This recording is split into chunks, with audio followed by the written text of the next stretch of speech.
levar puxando a orelha também, né? Hoje só tem o povo da casa. Então vamos lá na sua Bíblia, Romanos, em nome de Jesus, capítulo 1. Eu vou ler até uma certa parte aqui e depois nós vamos ministrar a respeito.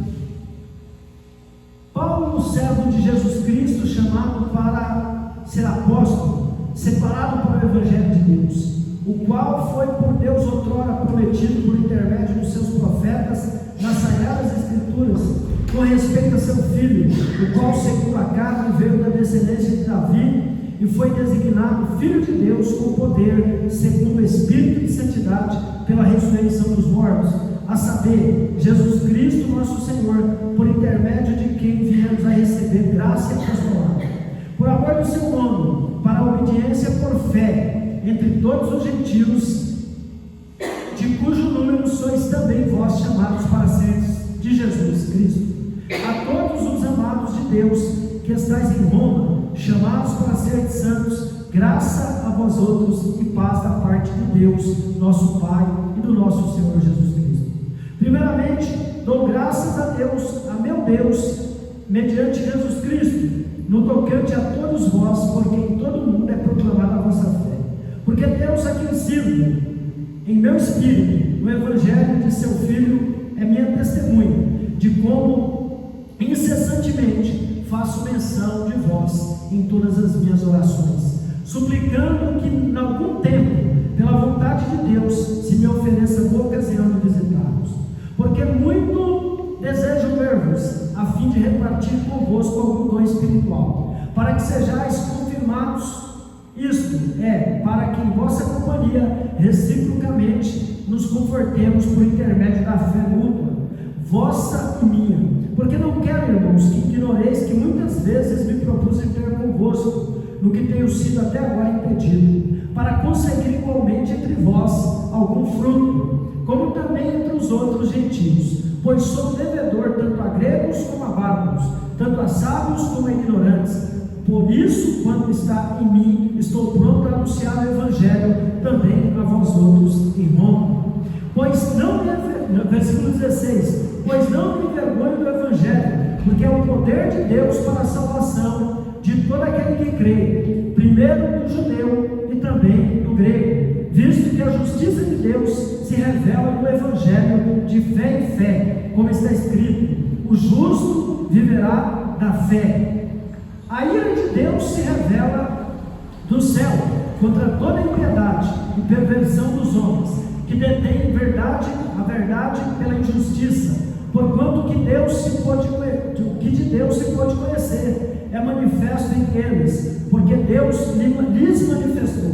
Porque os atributos invisíveis de Deus, assim o seu eterno poder, como também a sua própria divindade, claramente se reconhecem desde o princípio do mundo, sendo percebidos por meio das coisas que foram criadas. Tais homens são por isso indesculpáveis, porquanto, tendo conhecimento de Deus, não glorificaram como Deus, nem lhe deram graças, antes se tornaram nulos em seus próprios raciocínios, obscurecendo-se-lhes o coração insensato, inculcando-se por sábios, tornaram-se loucos, e mudaram a glória do Deus incorruptível, em semelhança da imagem de homem corruptível, bem como de aves, quadrúpedes e répteis. Por isso Deus entregou tais homens à imundícia, pela concupiscência de seu próprio coração, para desonrarem o seu corpo entre si, pois eles mudaram a verdade de Deus em mentira, adorando e servindo a criatura em lugar do Criador, o qual é bendito eternamente. Amém. Por causa disso, os entregou Deus às paixões infames, porque até as mulheres mudaram o modo natural das suas relações íntimas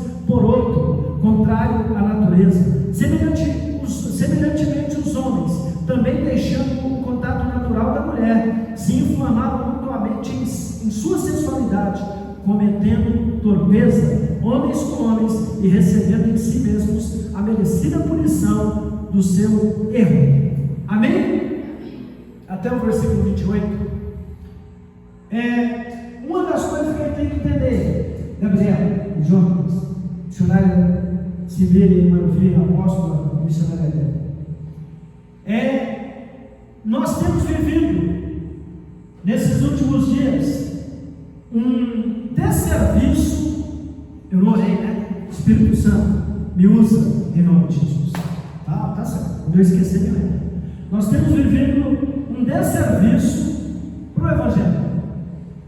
Nós temos vivido um desserviço para os cristãos, para o povo de Deus. E por que eu falo desserviço?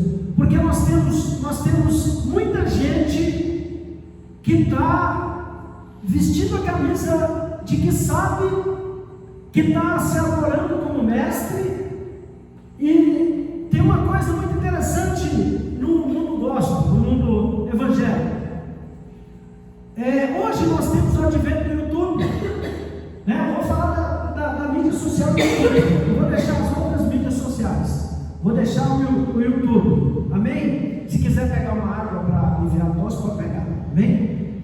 E uma das coisas que tem no YouTube são pessoas que dizem que sabem o que estão falando. E as pessoas vão me ver pelo YouTube, eu estou falando aqui. Se eu estiver falando alguma coisa contrária, pode me corrigir também. Mas no YouTube, quando a pessoa abre o YouTube, tem lá algumas coisas específicas que são da nossa fé. Tem pessoas que abrem canais e elas vão falar de coisas e que, na maioria das vezes, elas não sabem do que estão falando. Tem os que sabem o que estão falando, embora por mais profundo que você seja na palavra, você tem que vigiar, porque você pode cometer um ato falho, você pode ensinar algo conforme o que você acha que é o certo, e isso é errado. A gente tem que ensinar. Se eu sou colocado por Deus como mestre, eu tenho que ensinar o que está na Bíblia. O apóstolo Paulo disse que se até um anjo te ensinar o que não esteja na Bíblia, seja maldito, anátema. Então, quando nós olhamos para o YouTube, tem pessoas, tem pastores, bispos, apóstolos, teólogos, tem pessoas, tem irmãos que falam: não, eu vou falar algo, eu vou revelar, tem revelação, tem profecia, tem visão. E se nós começarmos a garimpar, se nós começarmos a andar pelo YouTube, a gente vai ver que tem verdadeiras atrocidades sendo cometidas. E tem uma coisa muito interessante. As pessoas do mundo muitas vezes não entendem por que nós temos tantas placas, por que nós somos subdivididos, digamos assim. Eles pensam isso. E por que tem IAPCAB, por que tem Batista, por que tem Assembleia, por que tem Universal, por que tem Deus é Amor, por que tem Quadrangular, por que tem Mundial, por que tem Anglicano. As pessoas não entendem por que tem as nomenclaturas, eles não entendem, eles acham que nós devemos ter um nome só: Igreja Evangélica. E a gente não tem necessariamente a obrigação de ensinar para eles o porquê disso, né? Mas o problema não é a placa, o problema é quando se trata, Jonas, do ensino. E quando você abre o YouTube, você não vai ver o fulano lá do terreiro tal descer o bambu no fulano do terreiro tal, amém? Você não vai ver o padre da paróquia tal falar mal do padre da outra paróquia. Você não vai ver a vidente tal falar contra a vidente do outro lado, que está em outra região, no outro canal. Você não vai ver o povo de outra religião, ou que segue alguma filosofia de vida lá, né, espiritualista e tal. Você não vai ver eles falando, ou criticando, ou contradizendo o que o outro diz. Raramente você vai ver isso, mas você vai ver um monte de cristão contradizendo o que o outro diz, anulando o que foi falado pelo outro. E isso traz confusão para a cabeça das pessoas. As ovelhas ficam sem saber onde e quem envereda pelo YouTube, quem é alimentado pelo YouTube, sem saber, sem buscar, sem orar, fica perdido. Amém? Fica perdido. Então, uma das coisas que a gente tem que entender no dia de hoje, falando de Brasil, o Brasil está carente de ensino bíblico. O Brasil ele pode ter muita gente dançando, né, muita manifestação e tal, mas quando se trata do ensino bíblico, do ensino de qualidade, da raiz de Jessé, da palavra, pessoas que vão chegar, vão pegar a Bíblia dentro de uma igreja e ela vai levar a sério a oportunidade, a confiança que Deus dá para ela de pregar o Evangelho, e ela vai se preparar, ela vai orar, ela vai buscar Deus. Se ela sobe o monte andando, não tem problema, mas ela vai se isolar, vai ter um tempo ali onde ela vai buscar de Deus. O que ela vai levar para a igreja? Se ela tem um canal no YouTube, ela vai se preocupar em não abrir a boca para falar qualquer coisa, mas vamos falar da igreja, vamos falar do templo, né? A pessoa que sobe no altar, ela tem por obrigação, ela tem que ter domínio da palavra, ela tem que falar para a igreja aquilo que está na Bíblia, aquilo que vai edificar, aquilo que vai levar as pessoas para mais próximo de Deus, que vai levar as pessoas a crescer. As pessoas vão entrar na igreja e elas vão sair da igreja melhor do que elas entraram, porque esse é o objetivo da igreja. A igreja é a casa do oleiro. A igreja é o lugar onde você chega e você é lapidado. Todo culto que você vem, o Espírito Santo te lapida. Não é do dia para a noite, é todo dia o Espírito Santo está trabalhando. E os cultos são para um trabalhar mais efetivo. Amém? Os cultos eles não são para nós, eles são para Deus. Mas o culto ele tem que ter 3 objetivos principais. O culto, casal, tem que ter oração, tem que ter adoração e tem que ter palavra. Se o culto tem essas 3 coisas, ele agrada a Deus. Não tem que inventar, não tem que ter firula. O culto é isso: oração, adoração e palavra. Se você está em uma igreja que tem essas 3 coisas, você está em uma igreja cristocêntrica, uma igreja bíblica, uma igreja que Deus aprova. Tem isso aqui? Sim. Amém ou amém? Então nós estamos no caminho. Então, nessa introdução, eu estou falando isso por quê? Porque a gente tem que ter cuidado, né? Quando você olha no YouTube, tem no meu caso, eu sei garimpar, eu tenho filtro, mas tem uns irmãozinhos que não tem filtro. Amém ou amém? Tem uns irmãozinhos que não tem filtro, ainda não tem irmãozinhos que estão nascendo agora, bebezinhos, que ainda não tem, eles não têm a maturidade para saber, para discernir. Não, isso que foi falado não está na palavra, isso que foi falado não é certo, eu não vou adotar para a minha vida. Então, nós vimos agora na questão do carnaval. Teve aí aquela menina lá que se desviou, a Priscila Alcântara, que foi cantar com a Ivete Sangalo, que já manifestou no altar, porque para mim aqui é um altar, então, ela já manifestou no palco, em uma época passada aí, ela manifestou, é uma mulher que serve às trevas, e a Priscila Alcântara foi para o carnaval. O fato dela ir para o carnaval já denota que ela não nasceu de novo, ela não conheceu Jesus, porque carnaval não é lugar de crente.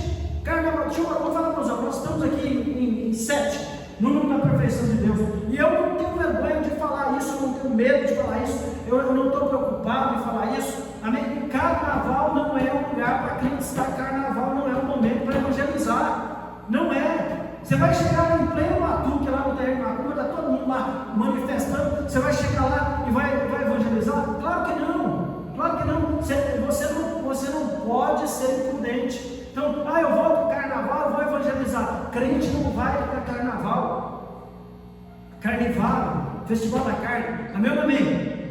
Sim ou não? Nós não adotamos as festas.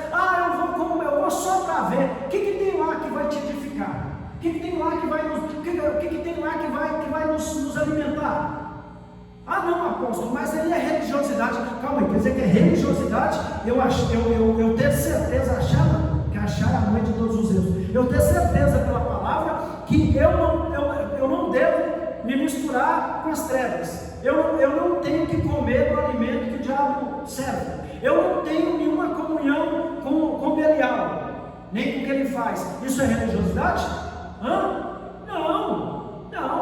Então, uma das coisas que a gente tem que entender, tem crentes na internet falando, tem um pastor aí, que eu não sei o nome dele, ele falou que ele é pastor e que ele gosta de carnaval. Jesus voltar não vai, eu não sou dono do céu, mas é o que a Bíblia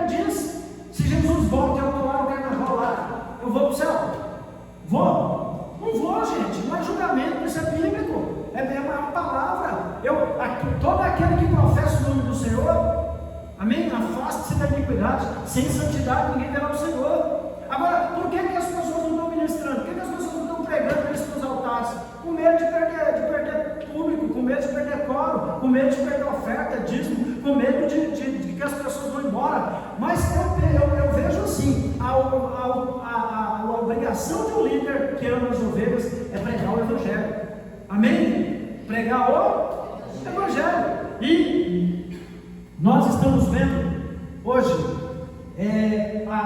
as pessoas estão coando o mosquito e engolindo no caminho.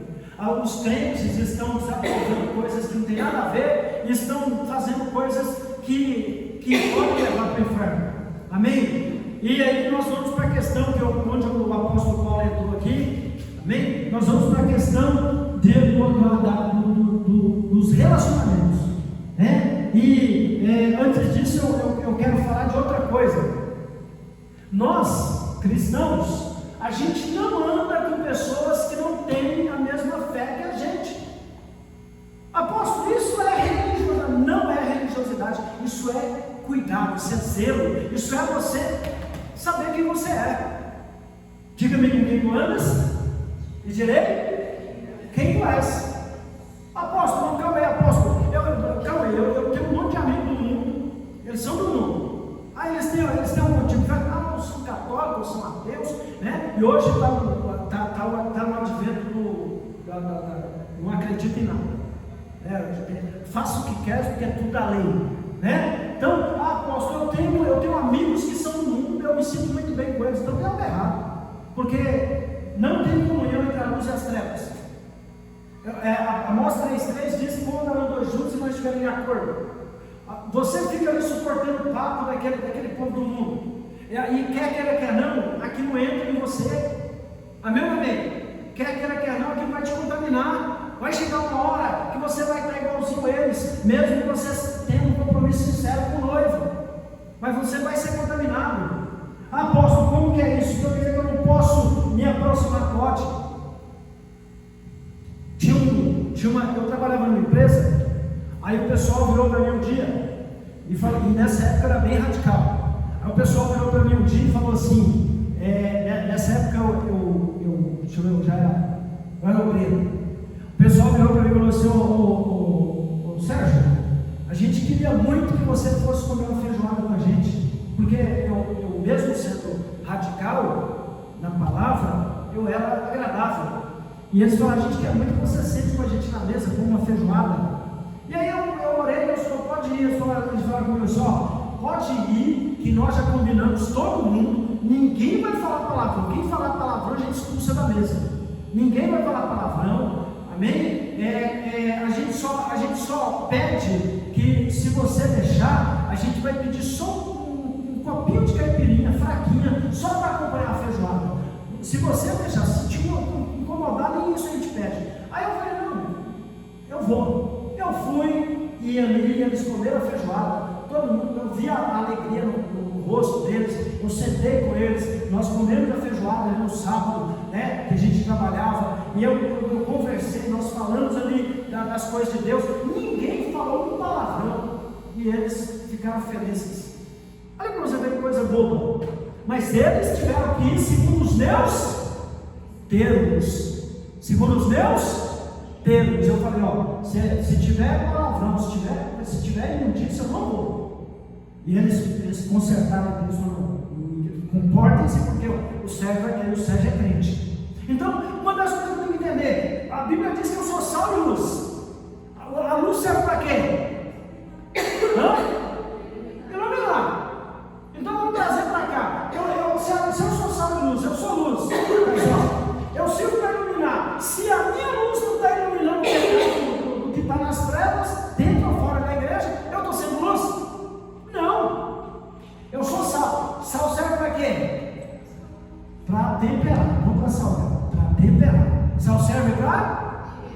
Na pitada certa. As mulheres sabem disso, né? A apóstola gosta de tacar um sal, né?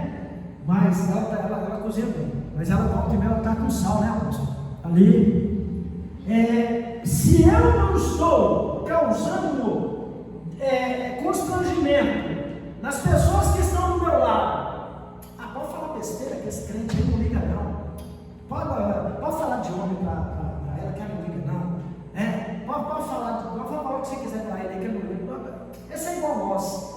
Como eu já ouvi falar de alguns crentes. Eu estou temperando? Sim ou não? E nessa caminhada eu estou agradando a Deus? E eu vou para o céu? Não, palavra não. Amém ou amém, Moisés? Então, qual que é o ponto? O ponto é, eu tenho que saber quem eu sou. Eu tenho que ter uma atitude de crente, não radical. Não, quando eu falo radical, o radical é na palavra. Eu aqui na palavra não tem exceção. Eu falo na palavra.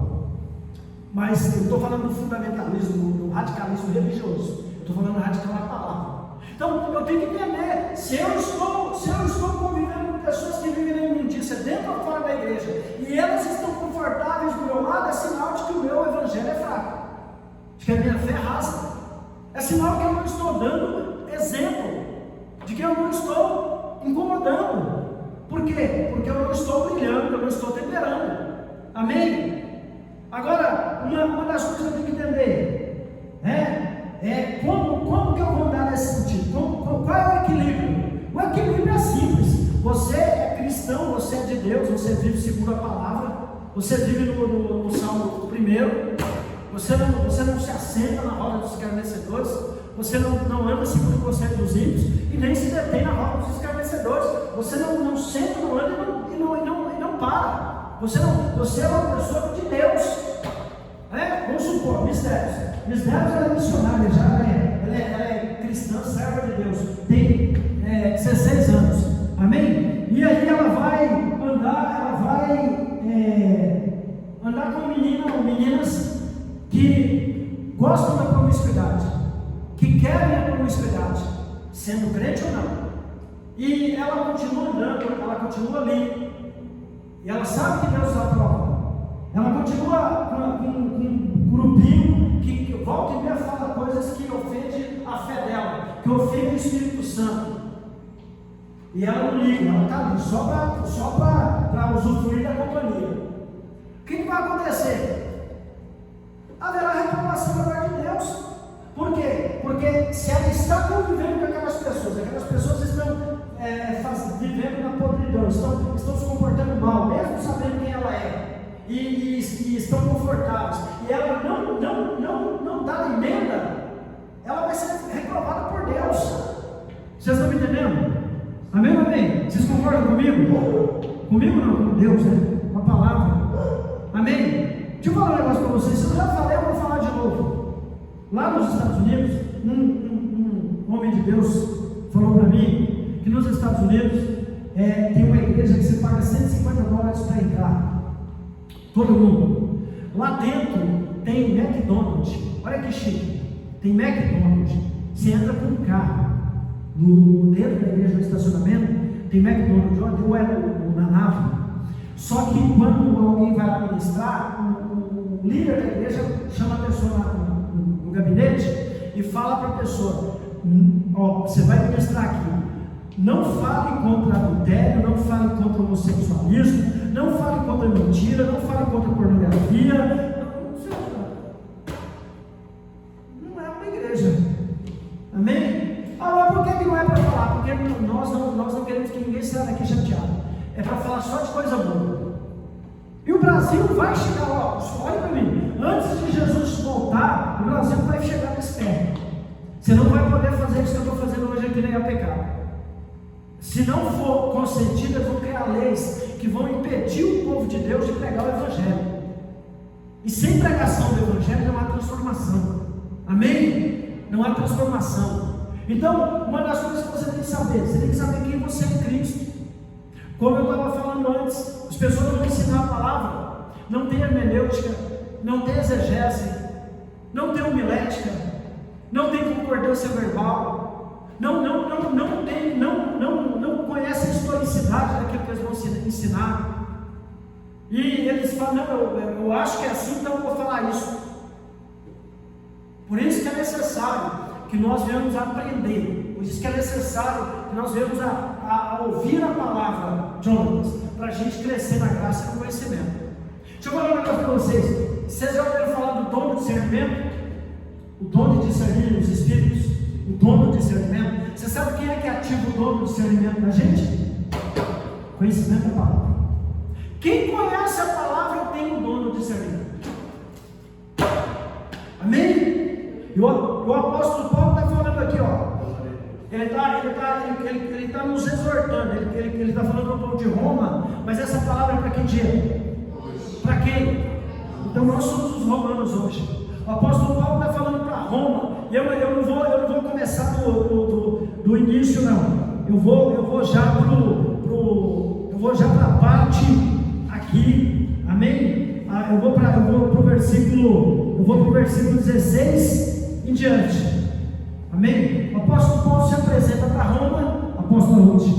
Ele se apresenta para Roma, ele é romano, ele é de Tarso, ele é um cidadão romano, Gabriel. E ele agora é apóstolo, e ele fala: olha, eu sou apóstolo segundo Jesus Cristo, né? E ele vai se apresenta, ele faz o formal, ele fala que ele é impressionado com a dedicação dos romanos, como eles estão recebendo o evangelho. Mas ele vai explicar agora algo que serve muito para nós. Amém? E o versículo 26, né? Ele fala aqui, o versículo 16, ele fala aqui: pois não me envergonho do evangelho, porque é o poder de Deus para a salvação de todo aquele que crê, primeiro do judeu e também do grego. O que o apóstolo Paulo está querendo dizer com isso, Bisbete? Não me envergonho do evangelho, pois ele é para a salvação de todo aquele que crê. Ele tem poder para salvar todo aquele que crê, primeiro o judeu, depois o grego. O que o apóstolo Paulo está querendo dizer aqui, Jonas? Ele está querendo dizer o seguinte: que o evangelho tem poder para salvar tanto o religioso como o sábio. Judeu faz menção à religiosidade e grego faz menção à sabedoria. Qual é o berço da sabedoria do planeta? Onde que é? Grécia. Amém? Grécia. Nós temos cultura grega na nossa vida. Amém? E aí ele vai continuar aqui, missionário Cimeira. A ira de Deus se revela do céu contra toda a impiedade e perversão dos homens que detêm a verdade pela injustiça. Então o apóstolo Paulo vai falar aqui que tem uma ira de Deus sendo revelada dos céus, e isso é nos dias de hoje, contra todos os homens que detêm a verdade pela injustiça. Ou seja, o que o apóstolo Paulo está querendo dizer aqui? Que esses homens pegam a verdade e transformam em mentira. Pega a verdade e transforma em mentira. Como que é isso? Eu vou falar que aquilo que Deus desaprova, que Deus aprova. Eu vou falar que aquilo que está na Bíblia, que não é assim não, que é de outra maneira. Eu vou falar um negócio para vocês aqui, ó. Se vocês forem comprar a Bíblia, tem uma versão que vocês não devem comprar. Graça por graça. Não compre essa versão. Ah, apóstolo, por quê? Porque essa versão foi escrita por homossexuais. Eles mandaram tirar todos os versículos que falam contra o homossexualismo. Ela não tem versículos que falam contra o homossexualismo. Amém? Chama graça por graça. Você pode olhar na internet, baixa lá, que vocês vão ler e vão ver o que eu estou falando. Procura nela versículos que falam contra o homossexualismo. Vocês vão achar. Eles tiraram, editaram. E assim vão fazer daqui a pouco com todos os pecados. Vão reeditar a Bíblia. Amém? Versículo 19: porquanto que de Deus se pode conhecer, é manifesto entre eles, porque Deus lhes manifestou, ou seja, Deus se manifestou para eles. Porque os atributos invisíveis de Deus, assim o seu eterno poder, como também a sua própria divindade, claramente se reconhecem desde o princípio do mundo, sendo percebidos por meio das coisas que foram criadas. O apóstolo Paulo está falando o seguinte: eles vão falar que eles não sabiam de mim. Mas calma aí, a lua, o sol, o céu, as estrelas, as árvores, os animais, o próprio homem me revela. Amém?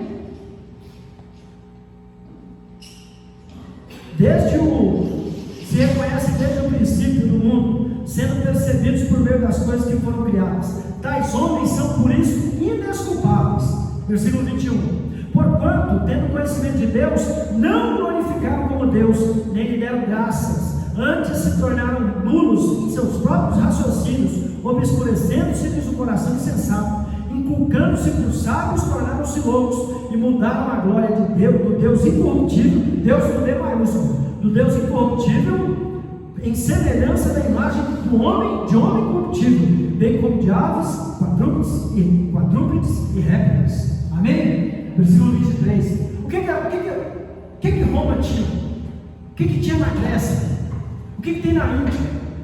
O que tem? Roma tinha um panteão de deuses. Roma herdou a cultura grega. Roma ela seguiu o panteão dos deuses gregos, ela só trocou o nome. Amém? Roma ela adorava os Césares. César significa divino. Eles adoravam os reis,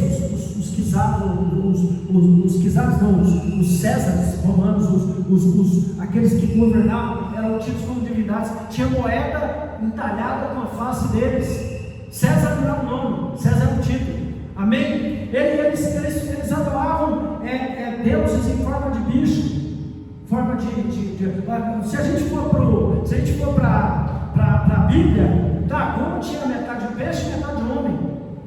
Amém? Então, quando você vai para olhar na cultura do mundo, ou eles têm um Deus que é totalmente humano, corpo de homem, ou ele tem metade bicho. E aí eles também, quando a gente vai para a Índia tem mais de 30 milhões de deuses. Na Índia, pulga é Deus, rato é Deus, vaca é Deus.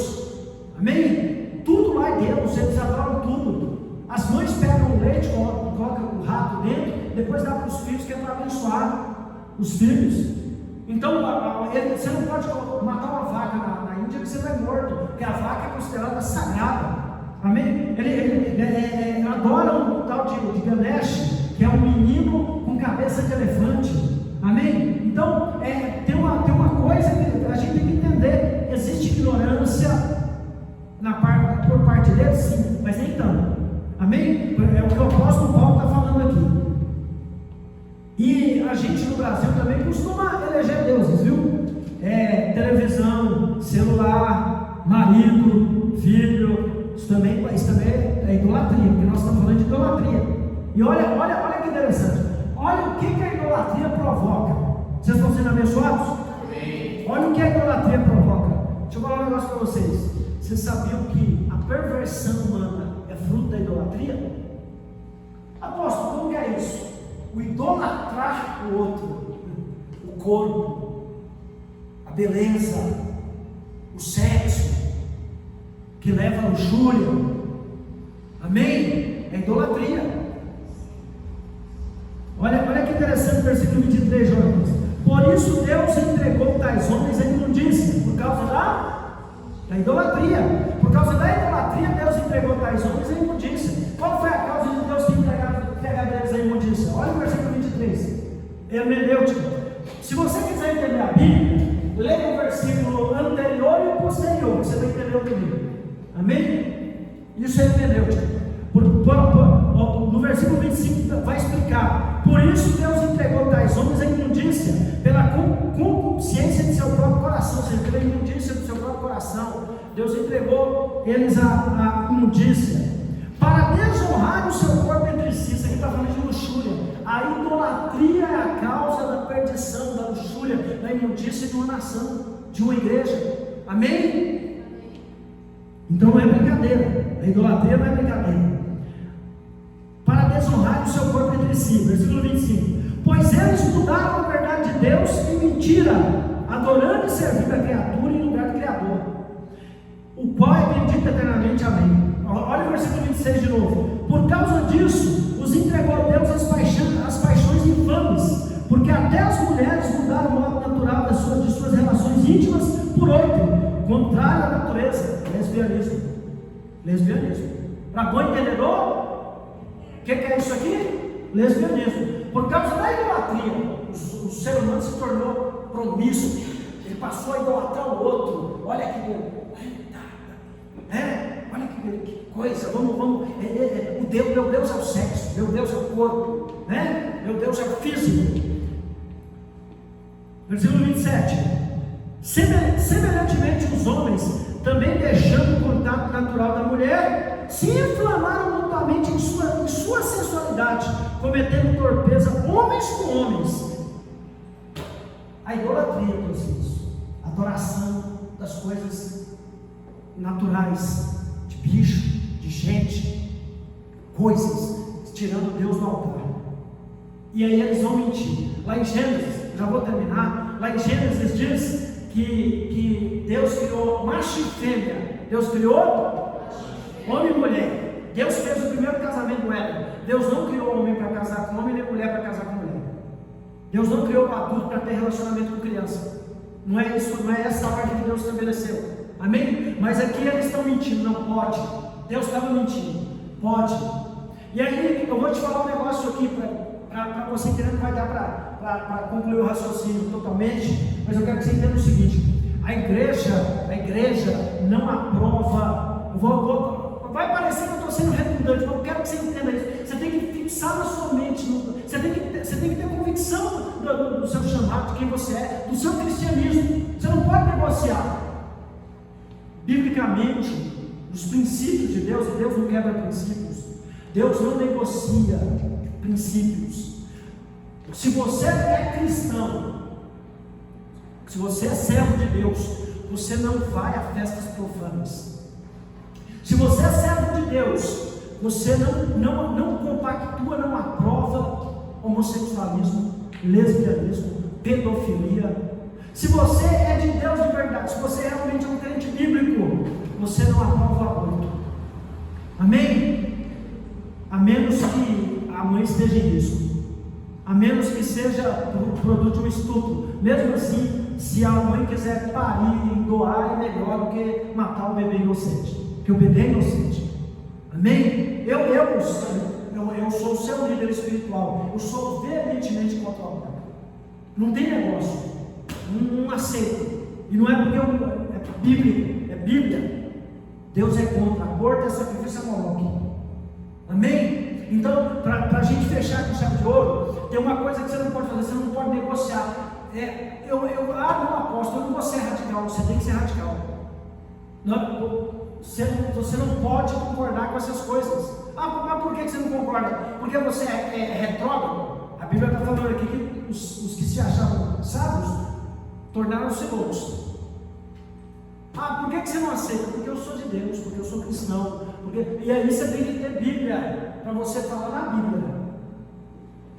Amém? Um dia um jovem virou para mim e falou para mim assim: apóstolo, eu vou fazer uma tatuagem no meu corpo. E vocês sabem que aqui nós não temos dogmas, usos e costumes, né? E ele falou para mim assim: apóstolo, eu vou fazer uma tatuagem no meu corpo. O que você acha? Eu falei: se você quiser fazer, só que eu não sei, eu não tenho nenhuma. Aí ele falou: não, mas tem um pastor da minha igreja que fez. Aí eu falei: mas ele ainda era do mundo, não, ele era crente, já era pastor, ele vai fazer outra. Aí eu falei: então, mas você vai rabiscar a casa do Espírito Santo? Aí ele falou assim: se o senhor me mostrar isso foi um encontro com Deus. Eu estava lá na cozinha, lavando panela. Ele falou: se o senhor me mostrar um versículo na Bíblia falando contra a tatuagem, eu não vou fazer. Aí na hora eu lembrei de Levítico 19, 28, se eu não me engano. Levítico 19, 28. Não sei se eu lembro, não sei se é esse. Coloca aí, Levítico 19, 28. Deixa eu ver se é ele mesmo. Levítico 19. Não fareis cortes no corpo como sinal de lamento pela morte de alguém. Também não fareis nenhum quê? Eu sou o Senhor. Eu falei: tá aí, seu parceiro. Aí ele falou assim: mas aí o outro irmão falou: não, você falou que se você mostrasse, você não ia fazer. Eu mostrei. Amém? Porque na verdade você precisa de 3 versículos falando do mesmo assunto para ratificar como ensino. Amém? Terminando. Vocês estão sendo abençoados? Vocês querem saber de onde veio o HIV? Vocês acham que o HIV é novo? AIDS? Vocês acham que é de agora? Década de 80? Semelhantemente, por causa disso, os entregou a Deus a paixões infames, porque até as mulheres mudaram o modo natural de suas relações íntimas por outro, contrário à natureza. Lesbianismo é de Deus? Deus aprova o lesbianismo? Aprova? Nós temos que aprovar? Não. Por causa, mudaram o modo natural de suas relações íntimas por outro, contrário à natureza. Versículo 27. Semelhantemente, os homens também, deixando o contato natural da mulher, O homem deixou de querer a mulher, se inflamaram mutuamente em sua sensualidade, cometendo torpeza, homens com homens, homossexualismo, homoafetividade, de homem com homem, homens com homens, vírgula, e recebendo em si mesmos a merecida punição do seu erro. HIV. Sabe onde eu aprendi isso aí? No seminário teológico. Eu li sozinho durante muito tempo e não consegui matar. Numa faculdade teológica, o professor mostrou para a gente onde tinha o que era o HIV. É o peso da mão de Deus sobre a promiscuidade do ser humano. Amém? Amém? Se coloque de pés. Vocês foram abençoados? Amém. Amém? Guarda isso aí. E vai engrossar. Receberam a exortação? Amém? Mas quem nós não vamos odiar esse povo? Não. Nós vamos amá-los. Só que não vamos concordar com o que eles fazem. Amém? Nós vamos amá-los, mas não vamos concordar com o que eles fazem. Amém? Diga comigo: Senhor meu Deus, sela o meu coração